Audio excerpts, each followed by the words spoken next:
Hi everyone, welcome to my channel. Thanks for stopping by and watching this video. I'm hoping that it's an interesting video for you. It's definitely an interesting video for me to film because I don't think I've ever filmed something so personal and uploaded it to YouTube. So last year I decided that for the first time I wanted to create a vision board for myself. I had heard a lot of things. I feel like it's a trending fad. I feel like it's definitely trending and a lot of people are really into vision boards and vision journals and just this whole creative way of telling yourself what you're going to achieve in the year, or things that remind you to stay on track of your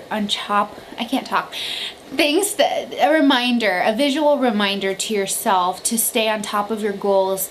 You know, one day in May when you're thinking, I don't want to go to the gym, but then you look at your vision board and you see, oh yeah, I want to look fit like that, or I want to be able to run in that marathon, or whatever your goal is. You can visually see that goal just staring you down like, girl or boy or person, hey you, no, this is your goal. Don't do that bad behavior.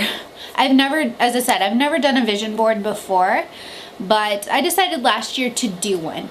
Now, if you've been around for a while or you know anything about me, you'll know that my birthday falls in February, very early part of February. And while everybody is getting on to New Year's resolutions, I'm a person who likes to be more introspective than that, and I feel like goals should be more meaningful and more personal to me for obvious, like, duh kind of reasons. But for me, since my birthday does fall around that New Year's resolution hype, it kind of makes sense for me to easily take my birthday and use that as the milestone point instead of January 1st. Because the holidays and getting back into the sway of things after the holidays, unless you're super committed and you're able to have really strong willpower to power through that first week or so of January when you're coming off the holiday high, it can be really challenging to want to dedicate yourself to goals. So in preparation, I use January as kind of my, okay, here's my ramp to get me to that goal, and it's this slow build up versus just a jumping off point. I feel like it's easier for me to transition. So I'm on my own timeline. I'm not on anyone else's. So if people are making their resolutions and then they're falling away from those resolutions within a month or two, then I'm on my own timeline and I'm accountable to myself, and I'm not following fads or trends, and I'm able to do things for myself. I never jumped on the vision board trend until last year, and I'll tell you what, it was very powerful for me to really think about how I wanted to visualize my goals and being able to say, yes, I'm making this a thing. This picture is now on my vision board, so now I'm accountable to achieving that goal. Whereas prior, I write in a journal. I've been writing in a journal or a diary for the last 16, 17 years. I've always put those goals into writing because that's my medium, is writing. But last year I thought, you know what? I've heard so many great things about how you see that reminder. For me, it makes sense to have it just on display. So when I'm in my bedroom thinking, oh, I'm just gonna sleep in, or nope, I'm just gonna get into PJs instead of workout clothes and not go to the gym, or whatever my excuse is, it's there, it's staring me down and it's saying, guess what? You made this commitment to yourself. Are you gonna follow through, or are you gonna be a failure? Okay, it's not that harsh. Most days, it's not that harsh, but honestly, it works. So here's the personal part. I'm going to share with you my vision board for last year. I don't really share these things with a lot of people, so for me to share this on YouTube and for all of you to see is a little nerve-wracking for me, I'll be honest, because again, these goals are things I just don't share with people. If you know me, you know that I've accomplished one of the biggest goals that I've ever set out for myself this last year in buying my first home, or a home. And I did that despite a lot of horrible things that happened to me in 2018. And I'm gonna cry because it was an emotional year for me. Sorry, I don't mean to cry. My mom passed away in August, and it was unexpected. We had 6 weeks in which we could say goodbye. Her breast cancer returned, found out it was metastatic, stage 4 breast cancer that had spread to her lungs and to her brain. She had a brain tumor. And in the last 6 weeks with her, I took charge of her care. I was her power of attorney, and I had to make a lot of medical decisions for her. So that whole period of my life was derailed in me taking time off work. So some of the professional goals I set for myself, I wasn't able to achieve. And I also looked at my life and priorities, and those shifted with me needing to take care of my mom and in me needing to prioritize the most important things to me. And it shaped a new vision for myself on how I want to live my life. And I'll talk a little bit more about this in a little bit, but I wanted to preface me sharing this vision board because life does happen, and a lot of times you can't foresee what's going to happen in the future. So I want to point out that even if you have goals and you feel as though you're on top of your game, you're going to achieve them, and then something hits, life happens, you're not a failure if you don't achieve those goals, because life does happen. But that doesn't mean you don't keep striving to achieve those goals. It means that you just find another path. It's a different road that you must take. Sometimes that vision changes because it's not meant to be at that time. And in my case, some of the things I put on my vision board are things that I can look at now, but at the time it wasn't my time to work on those things. So I wanted to preface with that. And again, I'm sorry for being emotional. Actually, no, I'm not going to apologize for being emotional, because my mom died, and that is truly painful. And I'm not going to apologize for crying anymore, because it's a normal thing. And it's something that I'm trying to tell myself. It's okay to cry. It's okay to break down. So in my vision board, I can look at this and feel really great about a couple of the things. Overall, I set up 7 kind of goals for myself. And I designed my board. I'm going to show it to you.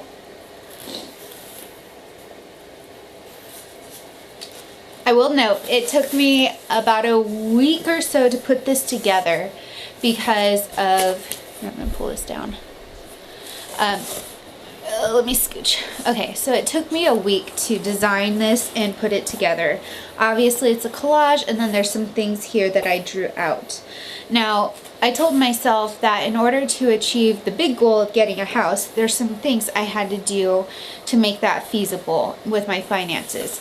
So for me, that meant I needed to save more money for my down payment. I needed to pay off some bills. I incentivized myself in paying off some of those bills with things that I did not end up buying for myself, like a bike. I ended up doing Line Bike instead, which saved me more money. Road trip and awards, things like that, just to keep myself incentivized to do these.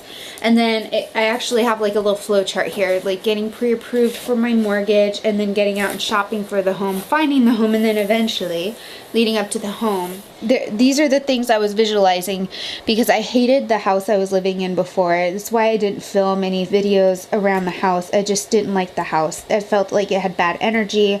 So there were some things I was looking for in a new place. So for me, home means a place where I can host my friends, where I can have friends over for dinner parties and girls' nights and things. And I had become such a recluse where I wasn't inviting people over like I used to for dinner parties and such, because I just didn't like the house I was in. For me, having this bright space where I can just relax and feel rejuvenated, a place where I could de-stress was important. So something bright and airy with color was something I was looking at. Temperature. My old house was so cold. This one is a work in progress right now because my house doesn't have the right heating that I want set up, but I will eventually change that to insulated heating, but that's down the road. I've been wanting to get a dog for so long. I don't yet have a dog. I am getting a new kitty, but a dog was another reason for me to want to find my own place. Eventually, I might get a dog, but right now is just not a good time with me traveling with work so often and not knowing when or where I'm going to be home. A bigger closet. I definitely have a lot of closet space. And then in my old place, I had a 3/4 bath for myself. And you can see this lady has her feet sticking out of the bathtub. So I wanted a bathtub. So I have all these things that I was visualizing for my home space. And I can say proudly that I was able to get almost everything here except for the dog, which will come in time when I'm ready. And then the temperature, which I can change at some point when I am ready to upgrade my heating system in my house. But everything else is a work in progress. I'm excited about it. I'm so blessed and I'm so grateful. I am so entirely grateful for being able to achieve that goal. If you're interested in me filming a video to talk about the home buying process and expertise in that, because I actually work in real estate and I work a lot in finance and things, so I know a lot of the process. If you're interested in a video like that, let me know. I'd be happy to film it. These next sections are a little bit less goal oriented, but were things that I was hoping to focus my time and energy on. But these are just mindfulness kind of goals, and it worked for me in some ways, but I think I might switch this year to a more quantifiable goal. So the first part here is work goals. So professional life. I have this little inspirational quote here that says, "Never settle for good enough," because I am a badass and I want to achieve a lot of things and I want to do my best work. So celebrate is a word that resonates for me because it's okay to celebrate your successes, be an inspiration. I have a pretty visible role in my company. The company I work for has thousands of employees, and I'm visible because I lead our women's network, and we have over 800 people in our network now, which blows my mind. So I want to inspire people to do their best work and be the best versions of themselves at work. I want them to feel empowered to do amazing things and not settle for less themselves. Smile. Being friendly is something that's important to me. Being able to go into the workplace and feel as though I'm giving someone a reason to want to stay around because I'm being nice. Sometimes I get what we call that resting bitch face. I get resting bitch face. Sorry, I know that word is not nice, but I do. I have a lot of pictures of myself where I'm sitting there and I'm like, and I don't mean it. I get so into thinking. I'm an introvert. I know you can't tell because I'm extroverted in this video, but I am by myself, so it kind of works. So my personality type, if you're familiar with Myers-Briggs or Briggs-Myers, whichever order that goes in, my personality type is INTP, introverted, intuitive, thinking, perceiving, which means that I'm constantly up here in my head and I'm always thinking. I perceive things and then I think about it. I process things it takes me a little bit of time to process, but I'm always deep in thought. And I'm very quiet. I don't necessarily communicate what I'm thinking with other people, but when I do, I get really excited about it and then I chat a lot. If I'm with people I'm familiar or comfortable with. If I'm not as familiar, I'm very quiet. I'm the person in the room who's just listening, and that's where my resting bee face comes from. So in here, it was a reminder to myself to just smile and be friendly and open, even though it's kind of out of my comfort zone, because I need to be a person who leads with warmth so that people feel okay to approach me and tell me that they're having issues so I can help them resolve those issues in the company. So anyway, that's what that goal was for. And then I have a little note here, share the stories. So I want to give a little bit of context on what share the stories means. In my professional role, I am in marketing, but my role in marketing is very specific to content and writing and producing and creating videos. And for me, I don't want to create crap. I am a person who wants context, who wants quality, who wants quality over quantity. And in my day-to-day job, storytelling is the most important element of my work. It gives me drive, it gives me a mission, it gives me clear focus on what I'm doing. So sharing those stories is important to me. And then along with the Women's Network I run, sharing people's stories and amplifying voices where they're not being heard, and making sure that people can empathize with why it's important to make changes, because it impacts people in a negative way to not make those changes. So a lot of people unfortunately just aren't moved by a message unless there's some sort of emotional element or something that they can connect with, and stories are the ways that we connect with people. So that's the context of that. It's a long video because I'm talking about every little thing, and that's why it's so personal and why I feel kind of like, oh, you're gonna really get to know me after this video. Do you still want to be my friend? Now this part was really important to me. I've struggled a lot with work-life balance. There are a lot of things that stress me out. So I obviously have relax and stress solution, healing. This is like my personal enrichment. This is my focus on you, being one with yourself, really getting to know yourself, being introspective. For me, again, the INTP personality says to be deep in thought and know yourself. So this is where I wanted to focus some attention. So tennis shoes for exercising, because I used to exercise all the time. I used to be a bodybuilder. I used to run. This is just a reminder of, to myself to take the time and do that. I did not fulfill this goal nearly as much as I would have liked to, because my health took a huge nosedive after and around the time my mom died. More information in a video later. It's bad manners to keep a vacation waiting. I have unlimited vacation time. Okay, let me talk about work again.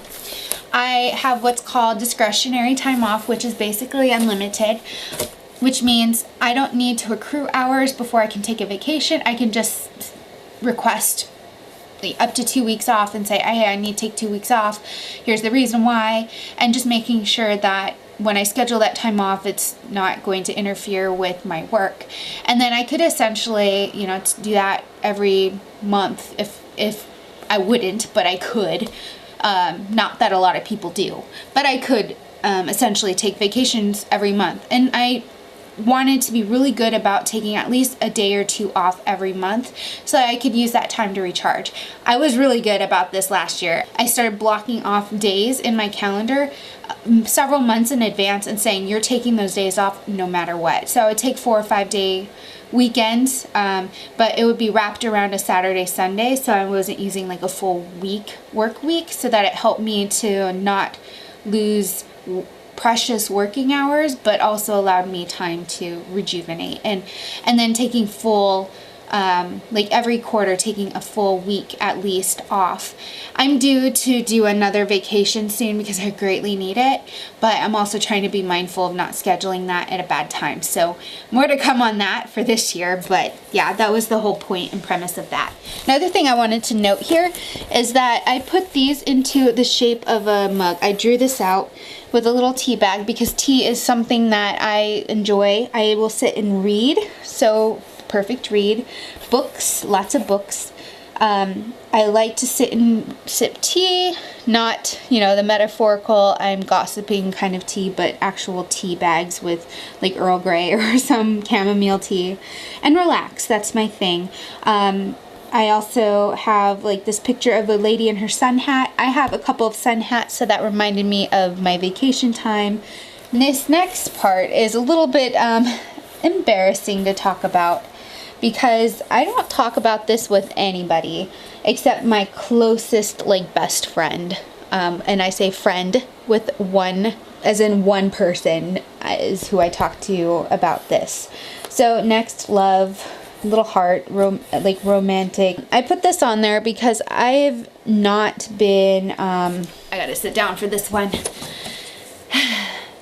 My romantic life is interesting. I made a video a while back called Why I'm Undateable, and it was satirical and sarcastic. It wasn't 100% serious, and I got a lot of flack for it because people thought I was serious, and I got some comments that were not so nice about me being hard to please and me being mean and having unrealistic expectations of men. My dating life is kind of interesting because I go through periods where I'm more invested in meeting someone and just getting out there and dating, maybe getting into a relationship that's a little bit more serious, but then I go through phases where I just meet a lot of frogs that never turn into princes and it's discouraging. And I'm also an introvert, so it makes it more challenging for me to just go out and say, hey, I'm interested in you. Are you interested in me? Let's date. Because that's just not me. So that was something I wanted to focus on a little bit more, is not just getting out there and meeting someone, because that wasn't necessarily the end result, like I'm gonna find my one true love or anything like that. But it was just more about looking introspectively at things that were standing in the way of my own happiness, so to speak. Oh, this feels so weird to talk about. Sorry guys, I just don't talk about this stuff with people, and I don't know, I just feel like it's so personal, and I feel very different in how I look at relationships and dating and marriage and things. Like, I'm a person who has never had the desire to get married. There are times where I feel lonely because I want to date someone or I want to be with someone, but there are other times, like right now, where I'm just kind of content being single and not having to answer to anyone else, having to think about that other person in my life. I can live truly for myself right now, which is amazing. I own my own home, I have a really great job, I have great hobbies, I have great friends, all these things. Like, what more could I want out of life? There's a few things that I want, but does that entail like dating? Do I need to date to be fulfilled? Do I need to get married to be fulfilled? Absolutely not, because I'm fulfilled as is for the most part. That's kind of the stance I've always taken. Like, I want to have an amazing career, something that has impact on the world. I've always felt like I was drawn to do something amazing with my life. My calling was never to get married or to have a family or to have these things. They're great, and I'm not saying that that's not a good thing at all. I'm not saying that there's anything wrong with that. That's just not me. For me, those things would just not make me feel fulfilled. That's what I want to convey. I hope that doesn't come off as negative or snarky in any way possible, but for me, those things were just never a priority. So I never really focused on like a long-term relationship, because it's just not something that I really sought. But now it's something that I consider, and would I like to meet someone? Absolutely. Do I feel jaded? A little bit. That isn't to say that there isn't someone out there who's right for me. It just means that I'm not actively seeking. But this was a reminder to be a little bit more open to it, to not be so closed off, to allow myself to be loved if something like that were to come up in my life. It's weird to say that out loud, because it's stuff that I've had to like learn about myself in the past couple of years, that it's okay to be loved. Like, it's okay to have someone to lean on. It's okay to not